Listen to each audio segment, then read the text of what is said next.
ஓம் சாந்தி. அவ்வியக்த முரளி 6/9/1975. அவ்வியக்த பாப்தாதா, மதுபன். 3 இணைந்த சுரூபம். ஒவ்வொருவரும் தன்னுடைய 3 ரூபங்களின் இணைந்த ரூபத்தை தெரிஞ்சிருக்கீங்களா அப்படின்னு பாப்தாதா கேட்குறாங்க. 1 அனாதி, அதாவது பரந்தாமத்தில் இணைந்த ரூபம். 2வது சங்கமயுக இணைந்த ரூபம். மற்றும் 3வது எதிர்காலத்தின் இணைந்த ரூபம். இந்த 3 ரூபங்களையும் தெரிஞ்சிருக்கீங்களா? மனித ஆத்மாக்கள், உங்களுடைய அனாதி இணைந்த ரூபம் எது? மனித ஆத்மாக்கள், உங்களுடைய அனாதி இணைந்த ரூபம் எது? புருஷ் மற்றும் இயற்கை அப்படின்னு சொன்னாலும் சரி, அதாவது ஆத்மா மற்றும் இயற்கை, அல்லது ஆத்மா மற்றும் உடல் அப்படின்னு சொன்னாலும் சரி, இந்த அனாதி இணைந்த ரூபம் இந்த அனாதி நாடகத்தில் அடங்கி இருக்குது. எதிர்கால இணைந்த ரூபம் எது? 4 கைகள் உள்ள விஷ்ணு. சங்கமயுகத்தினுடைய இணைந்த ரூபம் எது? சிவன் மற்றும் சக்தி. சக்தி சிவனின்றி எதுவுமே செய்ய முடியாது. மேலும் தந்தை சிவனும் கூட சக்திகள் இன்றி எதுவுமே செய்ய முடியாது.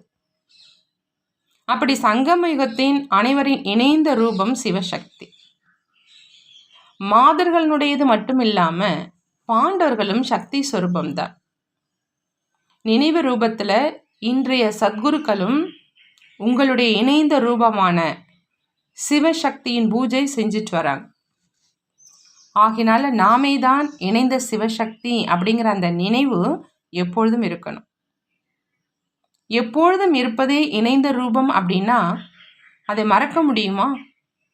பிறகு ஏன் நீங்கள் மறக்கிறீங்க?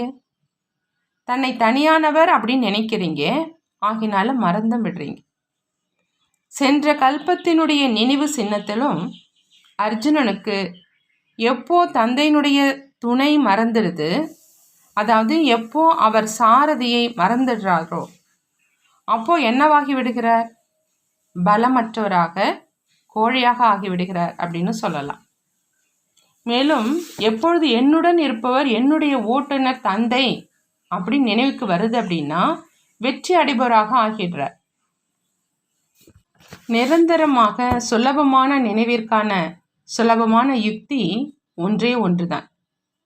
அது தன்னுடைய இணைந்த ரூபத்தை எப்பொழுதும் உடன் வச்சுக்கிங்க மற்றும் நினைவில் வச்சிங்க அப்படின்னா ஒரு பொழுதும் பலகீனமான எண்ணமும் கனவும் வர முடியாது.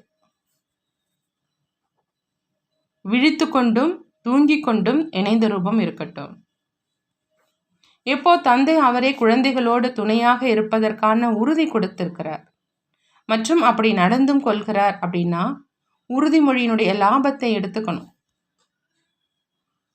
அந்த மாதிரியான துணை மற்றும் துணைவன் பின்பு எப்பொழுது கிடைப்பார்?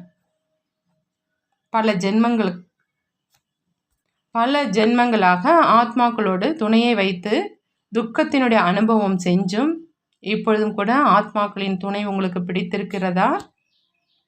தந்தையினுடைய துணையை மறந்து மற்றவர்களுடைய துணையில் சென்று விடுகிறீர்களா? ஏதாவது ஒரு சாதனத்தின் மற்றும் ஏதாவது ஒரு நபரை துணைவனாக ஆக்கிக் கொள்றீங்க, அதாவது அந்த துணையில் இருப்பதிலேயே அந்த மாதிரி மூழ்கிடுறீங்க. தந்தையிடம் செய்த உறுதிமொழியையும் மறந்துடுறீங்க. அந்த நேரம் எந்த மாதிரியான விளையாட்டை செய்கிறீங்க அப்படின்னு தெரியுமா?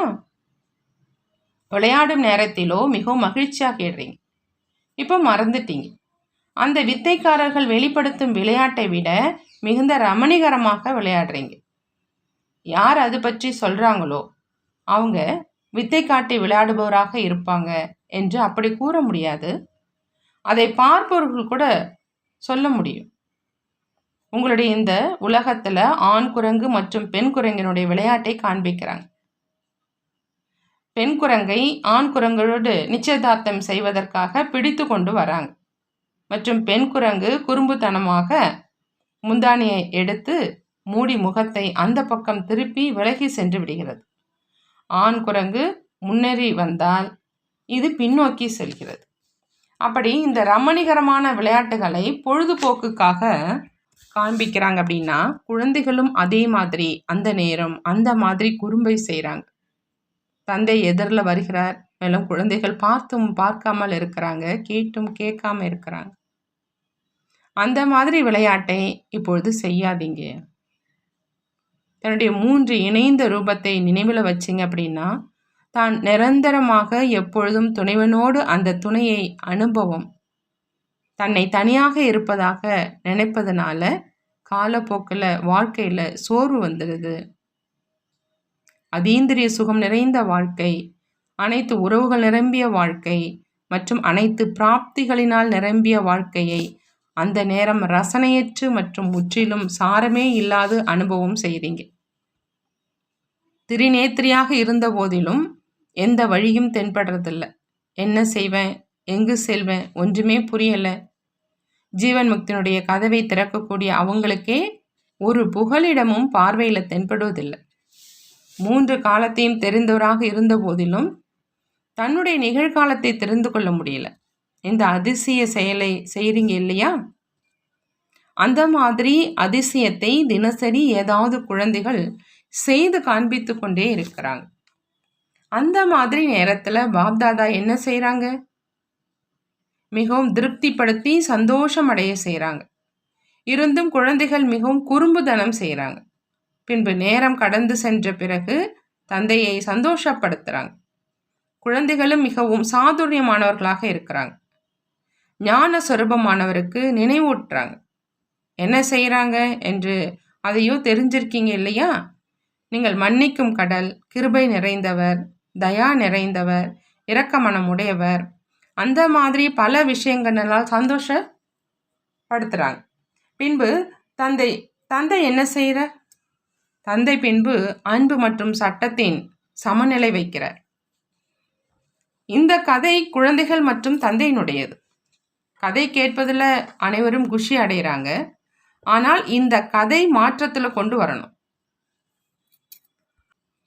எப்படி தந்தை மிக பணிவான சேவகனாகி சேவையில் இருக்கிறார், அதே மாதிரி ஒவ்வொரு தந்தையின் துணைவர்கள் மற்றும் சகயோகி குழந்தைகளும் தந்தைக்கு சமமாக பணிவான சேவகன் ஆகணும். பணிவான சேவகன் சோர்வானவராக இருப்பது கிடையாது. இரவு பகலாக சேவையில் ஈடுபட்டு கொண்டிருப்பார். எப்படி தந்தை குழந்தைகளுடைய எதிரில் நம்பிக்கை உரியவர் என்ற சொரூபத்தை செய்து கொண்டிருக்கிறார், அதே மாதிரி குழந்தைகளுக்கும் கட்டளைப்படி நடப்பவர், அதாவது ஒவ்வொரு ஆணைப்படி நடப்பவராகி துணையை முழுமையாக நிறைவேற்றணும். அந்த மாதிரி நிரந்தரமாக துணைவனாகணும். நல்லது. அந்த மாதிரி எப்பொழுதும் உண்மையான துணைவர்களுக்கு ஒவ்வொரு ஆணையின் மேல் தன்னை பலி கொடுக்கக்கூடிய, நம்பிக்கைக்கு உரிய, தந்தையின் கட்டளைப்படி நடக்கக்கூடிய, தந்தைக்கு சமமாக உயர்ந்தவர்கள் ஆகக்கூடிய அந்த மாதிரி உயர்ந்த ஆத்மாக்களுக்கு பாப்தாதாவின் அன்பு நினைவுகள் மற்றும் நமஸ்காரம். நாமும் நம்மளுடைய பாப்தாதாவுக்கு அன்பு நினைவுகள் மற்றும் நமஸ்காரம் செய்வோம். நல்லது. ஓம் சாந்தி. நன்றி பாபா. நன்றி.